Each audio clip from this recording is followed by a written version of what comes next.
Wandering off on the hiking trail seemed like a great way to get in touch with Mother Nature, but now every part of the forest is starting to look the same, and you're not sure which direction you came from. You try to get your bearings by checking your phone, but the battery's dead. So what do you do now? You're lost and completely off the grid.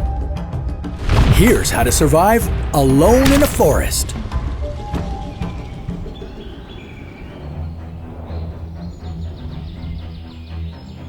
It's very easy to get lost in a forest. Everything looks the same, so it's hard to keep track of visual landmarks, and it's nearly impossible to see any distant destinations beyond the trees. So instead of focusing on finding your way out of the forest, you're probably better off figuring out how to survive until someone finds you. How could you make a fire without a lighter or matches? Would you be better off eating plants or bugs? And how could you use pine needles to help you get rescued? Step 1. Find fresh water. If you're going to last out here for a long period of time, you'll need to stay hydrated. Keep an eye out for animals, animal tracks, green foliage, mosquitoes, and flies, as they're all good signs that water is nearby. In the forest, you're most likely to find a creek, a stream, or a pond. Another way to stay hydrated is to save rainwater. If you have anything that will hold water, leave it out to collect rain or dew. If you don't have any containers, use a tarp or a poncho if you have one. Hang them by tying the corners to trees 3 to 4 feet off the ground. Put a small rock in the middle of the material to make a kind of bowl to collect the water. Step 2. Build a shelter. The canopy of trees above will provide decent shelter from the sun, but if you're going to be stuck here for a long time, you're going to want something better. The easiest, most effective way to protect yourself from the elements would be to build a lean-to shelter. To do this, you'll need to find a large branch and lean one end against a tree. Then, place smaller branches at 45-degree angles along the length of the large branch and cover the entire structure with leaves and foliage. Step 3. Find food. All that shelter building is bound to build up your appetite, so you need to start looking for something to eat.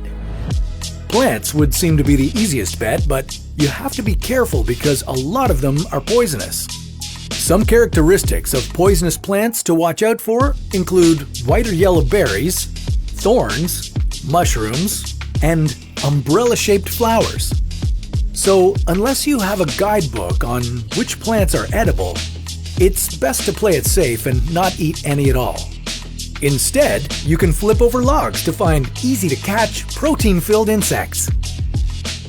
You can safely eat worms, ants, and grasshoppers, but avoid spiders, ticks, and flies. And just to be safe, you should probably cook any insects before you eat them. But you can't do that without heat. Step 4. Make a fire. If you have a lighter or matches on you, then this shouldn't be too hard. Start by collecting everything you're going to burn. Dry leaves or tree bark are easy to burn, so light them first. Build a little teepee with the tinder and kindling. Tinder will be the first thing that catches a spark. It then transfers the spark to the kindling and starts a flame. But if you don't have a lighter, you'll need to get a little more creative. Make a fire plow to ignite the fire by scraping a small groove in the middle of a flat piece of wood. Then create friction by quickly plowing up and down the groove with a small twig until it produces an ember. Step 5. Get rescued. Yeah, this is easier said than done, but you've got to be proactive about it. Stay where you are. That way, rescuers will be able to find you much easier than if you hike around. If you have a mirror or some aluminum foil, you could use it to reflect light to planes or other people to help them find you. Another option would be to make smoke signals with your fire. Green leaves and pine needles create a lot of smoke, so use those. Using a branch with leaves on it, cover the fire for 3 to 4 seconds to trap the smoke, and then remove it. Keep doing that so that it creates clouds of smoke.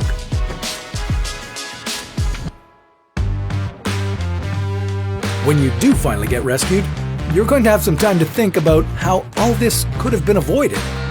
Next time, don't wander off the guided trail. Research the area you're going to be exploring beforehand and bring along some supplies in case you do get disoriented. In some areas, you might even want to prepare yourself to defend against predators. But don't worry, we've got just the video to help you come out on top.